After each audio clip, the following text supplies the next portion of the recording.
Hello and welcome student. So बेटा आज की क्लास में वैसे ऑलमोस्ट कई सारे टॉपिक हमने अपनी प्रीवियस क्लासेस में डिस्कस कर लिए हैं। तो आज की क्लासेस में बेटा मिसलेनियस टॉपिक करेंगे।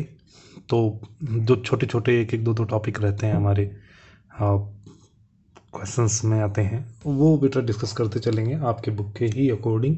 आपके बुक से ही कोई मैं अपनी तरफ से कोई एग्जांपल नहीं करवा रहा हूँ। तो ये कंप्लीट करने के बाद बेटा फिर फुल फ्लैश क्वेश्चंस की तरफ बढ़ेंगे हम। ठीक है। तो सबसे पहले तो हमने जो अपनी क्लासेस में अभी तक नहीं देखा है वो शेयर इशू एक्सपेंस को डिस्कस नहीं किया है। तो शेयर इशू एक्सपेंस कैसे करते हैं आप देखना उसको बेटा। शेयर इशू एक्सपेंस जब आप शेयर को बेटा इशू करते हो तो उसका एक्सपेंस भी आता है। तो उस एक्सपेंस को भी हमें पे करना पड़ता है।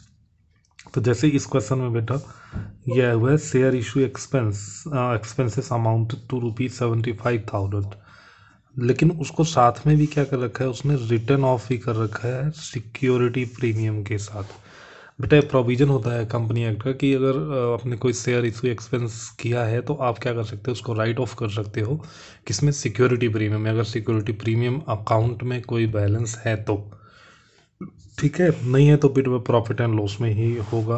तो लास्ट में क्या करते हैं एंट्री कर देते हैं share issue expense to bank account क्योंकि ये बेटा खर्चा है हमारा। तो इसको हम पे कर देते हैं। उसके बाद इसको राइट ऑफ करोगे सिक्योरिटी प्रीमियम रिजर्व क्योंकि ऑलरेडी हमारे पास देखिए यहाँ पे बैलेंस है सिक्योरिटी प्रीमियम रिजर्व में 6 लाख का बैलेंस है और हमें तो 75 ही चाहिए। तो security premium reserve account debit 75,000 to share issue expense account debit 75,000। तो एक तो टॉपिक ये वाला था जो हमें करना था और एक टॉपिक आपका आपकी ही बुक में दूसरा और देख लीजिए छोटा छोटा टॉपिक है बहुत ही। पहला देखिए इसमें शेयर इशू एक्सपेंस अभी ऑलरेडी हमने किया। उसके बाद फिर 4,000 फुली पेड शेयर प्रमोटर्स को इशू कर देते हैं। ये मैंने अपनी क्लासेस में अपनी क्लासेस में हमने डिस्कस कर लिया ऑलरेडी। वैसे देख लीजिए share issue expenses account debit to bank account 8,000 incorporation cost या formation cost to equity share capital promoters को जब हम शेयर को इशू कर देते हैं तब की बात है ये। उसके बाद हमारा आता है टॉपिक इसमें एक छोटा सा और टॉपिक है हम डिस्कस करेंगे यूज ऑफ कैश बुक। जो क्वेश्चन में बोल रखा हो कि कैश बुक का यूज करना है तो उस केस में जितनी बैंक से रिलेटेड एंट्री होती हैं क्योंकि बैंक कॉलम बनती है इसमें तो जितनी बैंक से रिलेटेड एंट्री होती हैं वो सारी की सारी कहाँ पे चली जाती हैं बेटा कैश बुक में चली जाती हैं। और उसके बाद जो और एंट्रीज बचती हैं ड्यू वाली वो हम कहाँ पे लिख देते हैं जनरल एंट्री में कर देते हैं। जैसे इस क्वेश्चन में देखिए तो जब हम ट्रांसफ़र कर रहे हैं ये शेयर वाली एंट्री उसकी है एप्लीकेशन के टाइम की है। जब हम इसको ट्रांसफ़र कर रहे हैं मतलब नंबर 2 एंट्री वो यहाँ पे लिख रहे हैं। नंबर 1 एंट्री हम कहाँ पे लिखेंगे कैश बुक में लिखेंगे। तो cash book bank column only होता है बेटा देखिए। तो टू इक्विटी शेयर एप्लीकेशन जो भी आया वो लिख दिया हमने यहाँ पे।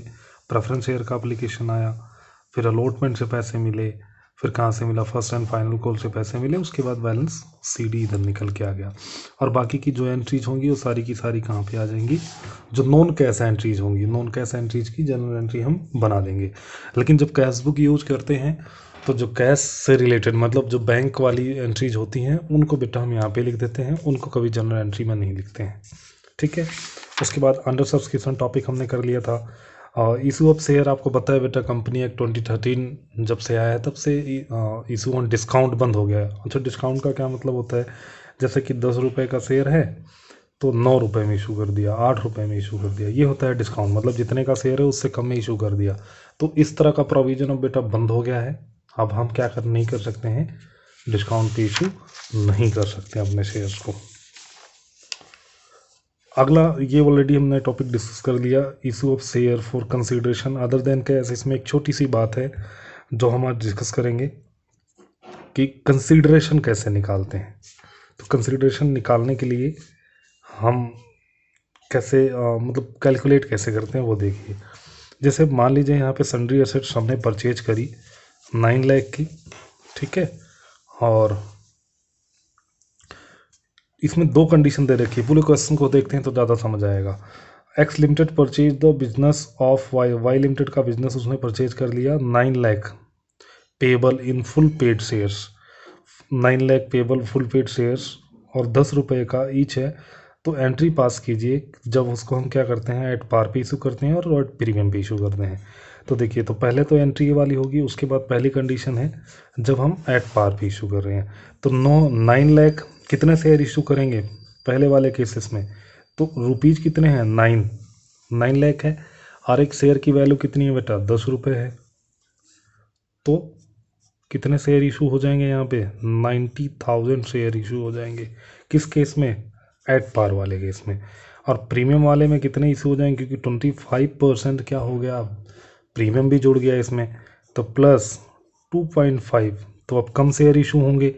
ठीक है, तो 12.5 से अब इसको डिवाइड करोगे तो कितने शेयर इशू हो जाएंगे 72,000। किस केस में, सेकंड वाले में। तो इसका फॉर्मूला अगर आप लिखना चाहो तो बेटा यहाँ पे जो कंसीडरेशन बनता है, कंसीडरेशन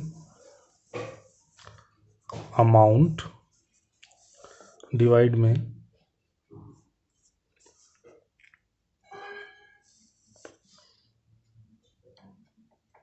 अमाउंट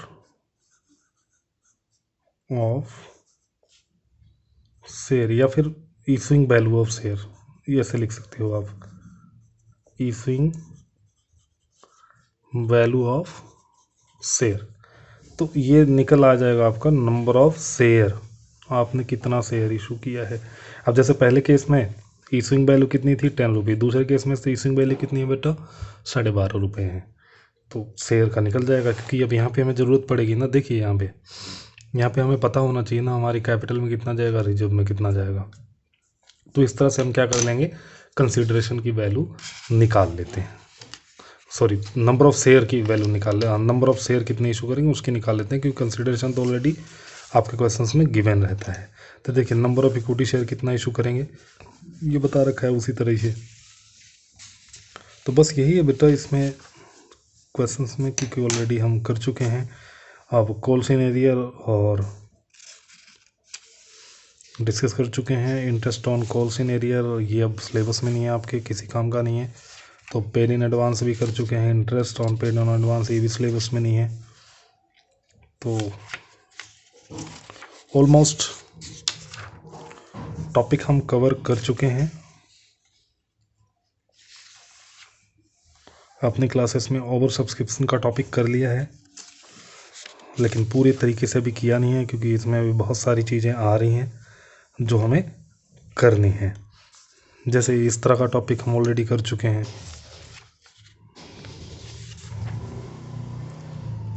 तो ये टॉपिक हो चुके हैं ऑलरेडी, ये जॉइंट अकाउंट का भी हमने कर लिया। अगला जो हमारा टॉपिक है that is a forfeiture of share, ये टॉपिक हमें बेटर डिस्कस करने हैं, जो कि नेक्स्ट क्लासेस में हम डिस्कस करेंगे। फॉरफीचर का भी सिंपल फॉरफीचर है, रीइशू है, तो दो ही टॉपिक बचता है, simple forfeiture and reissue. After that फिर बेटा फुल फ्लैश क्वेश्चन आ जाएगा, जो एक बड़ा क्वेश्चन आपके एग्जाम में आता है, लेकिन वो जब ही समझ आएगा जब ये पीछे का सब कुछ आपका क्लियर होगा। सो बेटा आज के लिए तो बस इतना ही, नेक्स्ट क्लास में बेटा डिस्कस करेंगे forfeiture of share and re issue of shares. So thank you for watching the video.